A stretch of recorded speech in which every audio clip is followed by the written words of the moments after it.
कृष्ण की वाणी।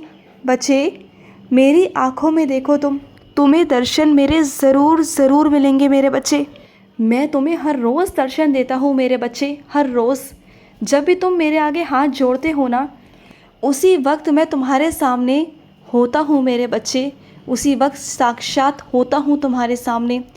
तुम्हारी सारी बातों को सुनता हूँ।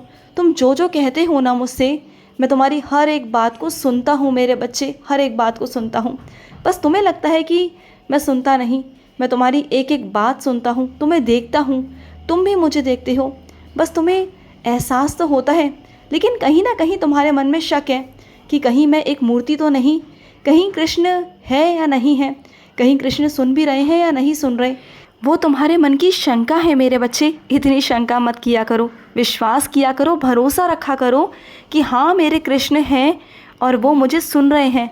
और जो जो तुम मुझसे प्रार्थना करते हो ना, चाहे वो अपने लिए हो, परिवार के लिए हो, या फिर किसी के लिए भी हो, मैं तुम्हारी हर एक प्रार्थना को सुनता हूँ, गौर से सुनता हूँ। और तुमने कभी ध्यान दिया कि जब भी तुम मेरे आगे कोई भी प्रार्थना कर रहे हो, किसी के लिए कुछ भी कह रहे हो, वो कुछ ही दिनों में फलदायी हो जाता है ना, होता है ना। और तुम्हें फिर भी लगता है कि शायद हो सकता है कि ये अपने आप हो गया हो। अपने आप कुछ नहीं होता मेरे बच्चे। जब तक मेरा आशीर्वाद नहीं होता ना मेरे बच्चों के ऊपर, तब तक कुछ नहीं होता। मेरे ही आशीर्वाद से सब कुछ होता है। अब देखो ना तुम एक और तरफ कि ऐसे मेरे कई बच्चे हैं जो मंदिर आते हैं, हर रोज़ आते हैं, उनकी मनोकामनाएं आज तक पूरी नहीं हुई, सालों साल हो गए। क्यों पूरी नहीं हुई?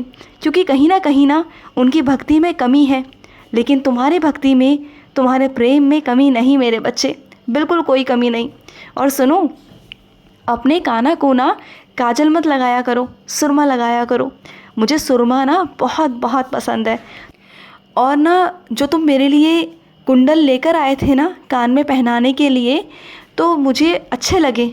तुम जो लेकर आए वो मुझे बहुत सुंदर लगे, मुझे बहुत अच्छे लगे।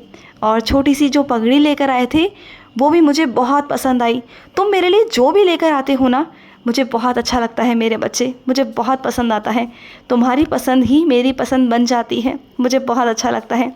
और सुनो, ये विचारों से ना बाहर आओ मेरे बच्चे। और जो शिक्षा मैं तुम्हें देता हूँ ना मेरे बच्चे, मैं जो तुम्हें सिखाता हूँ उस पर उतरा करो, उस पर अमल किया करो। जो भी संस्कार मैं तुम्हें देता हूँ उस पर अमल किया करो। अपना व्यवहार को, अपने विचारों को, अपने तौर तरीक़ों को थोड़ा सा बदलो, थोड़ा सा प्रयास करो कि तुम उसमें बदलाव कर सको मेरे बच्चे। तुम्हें करना होगा। और जब भी तुम मेरे लिए कुछ भी बनाते हो ना, कुछ भी बनाओ तो किसी दानी को खिलाओ मेरे बच्चे, किसी ऐसे इंसान को खिलाओ जिसे ज़रूरत है। तो ये समझ जाना कि तुम्हारे कृष्ण का पेट भर गया। तुम किसी और को खिलाओगे ना तो पेट तुम्हारे कृष्ण का भरेगा। अगर तुम किसी बेज़ुबान को भी खिलाओगे ना तो पेट मेरा भरेगा मेरे बच्चे। ये मत सोचना कि मेरे मूर्ति के आगे बैठकर ही मैं भोग खाता हूँ, नहीं। मैं भोग किसी भी रूप में खा सकता हूँ, चाहे वो जानवर हो, पशु पक्षी हो, या कुछ भी मेरे बच्चे।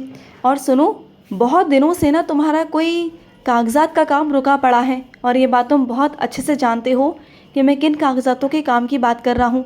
हर रोज़ तुम टाल रहे हो, हर रोज़ आलस कर रहे हो, हर रोज़ मैं तुम्हें बोलता हूँ, समझाता हूँ, तुम बहुत हद तक तैयार भी हो जाते हो निकलने के लिए, करने के लिए, फिर कुछ ना कुछ सोच कर रह जाते हो।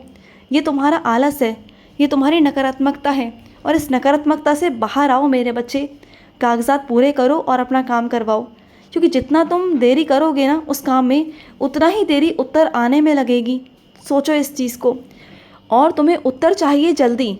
तुम चाहते हो कि उत्तर जल्द से जल्द आ जाए, लेकिन तुम काम करने में देरी कर रहे हो। तो ये बताओ, तुम्हारी तरफ से कमी है या फिर मेरी तरफ से कमी है? बोलो। पहले चीज़ों को पूरा करो और फिर आगे से इंतज़ार करना। समझ गए? और सुनो, जिन कामों के लिए तुम जा रहे हो ना, जिस भी काम के लिए जा रहे हो, उन कामों को खुद से करो, किसी और पर निर्भर रहकर मत करो, बिल्कुल भी मत करो। अगर तुम ये सोचते हो कि किसी और के ज़रिए तुम्हारा काम हो तो ये अच्छी बात है, तुम उसकी मदद करो, लेकिन किसी और पर पूरी तरीके से निर्भर हो जाना और उस काम की तरफ देखना भी नहीं, नज़रअंदाज करना, ये भी गलत है।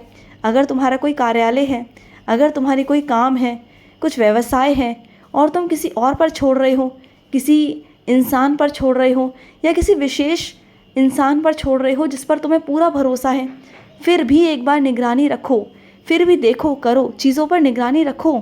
ये बहुत ज़रूरी है, क्योंकि तुम्हारी आड़ में कोई क्या कर रहा है, क्या गलत कर रहा है, ये तुम्हें नहीं पता। कहाँ क्या मिलावट हो रही है चीज़ों में, तुम्हारी चीज़ें कौन ख़राब कर रहा है, क्या कर रहा है ना, ये जानना तुम्हारी जिम्मेदारी है, क्योंकि वो काम तुम्हारा है। तुमने बहुत मेहनत से अपने इस काम को इस मुकाम तक पहुंचाया है, और 2 मिनट नहीं लगेंगे काम को ख़राब होने में, बर्बाद होने में। तो ये चीज़ें चल रही हैं तुम्हारे पीठ पीछे, तो जाओ इन चीज़ों पर देखो और निगरानी रखो। समझ गए ना?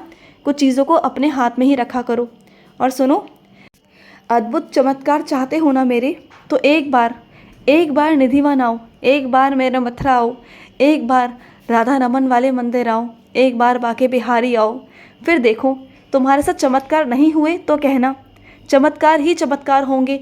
एक बार मेरे पास आ तो जाओ, मथुरा तो आ जाओ, साथ चलने को तैयार बैठा हूँ, तुम्हारे इंतज़ार कर रहा हूँ कब से कि तुम कब आओगे और मुझे यहाँ से लेके जाओगे।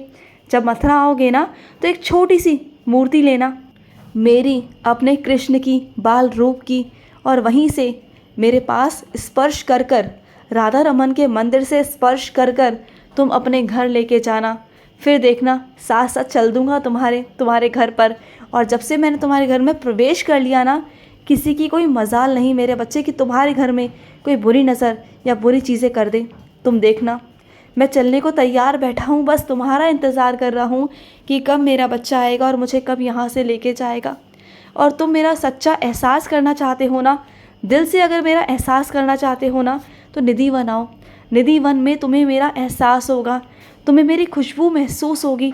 वो खुशबू, वो सुगंध तुम तक वो पहुँचेगी, चाहे वो किसी और तक पहुँचे ना पहुँचे, तुम्हारे साथ वालों तक पहुँचे ना पहुँचे, लेकिन वो खुशबू तुम तक पहुँचेगी, वो महक तुम तक पहुँचेगी।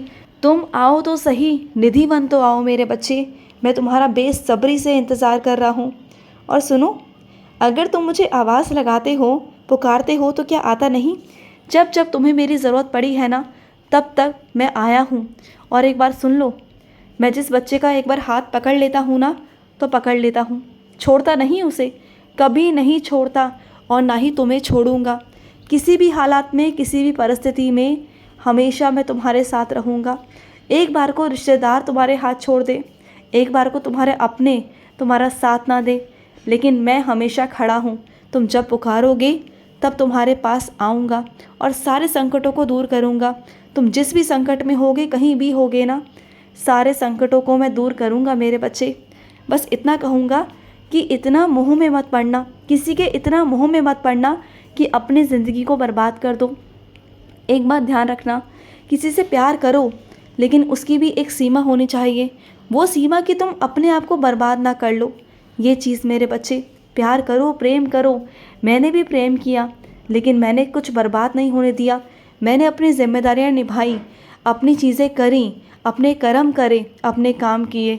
तुम भी वही करो, प्रेम करो, और प्रेम के साथ साथ अपनी जिम्मेदारियाँ, अपने कर्तव्यों को निभाओ।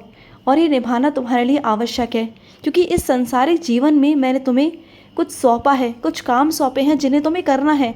और तुम्हारे भाव भी अलग हैं ना, तुम्हारे मन भी अलग हैं, तुम्हारी चीज़ें भी अलग हैं, तुम्हारे तरीके भी अलग हैं, जो मुझे बहुत आकर्षित करते हैं। और इसलिए तुम्हारा कान आना बार बार तुम्हारी तरफ आता है, बार बार तुम्हारी तरफ खिंचता है मेरे बच्चे। और मैं बार बार आना चाहता हूँ तुम्हारे पास। मुझे ना तुम्हारे पास बैठना बहुत पसंद है, तुमसे बातें करना बहुत पसंद है।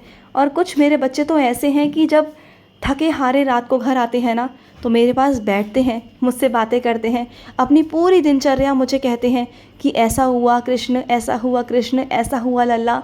मुझे बहुत अच्छा लगता है जब तुम अपनी अच्छी बुरी सारी बातें मुझसे कहते हो ना, मुझे बहुत खुशी मिलती है। ऐसे ही रहा करो मेरे साथ, मित्र बन के रहो मेरे, मुझे अच्छा लगेगा। खुश रहो। आज का मध्याह्न कृष्ण संदेश समाप्त हुआ। जय श्री कृष्णा।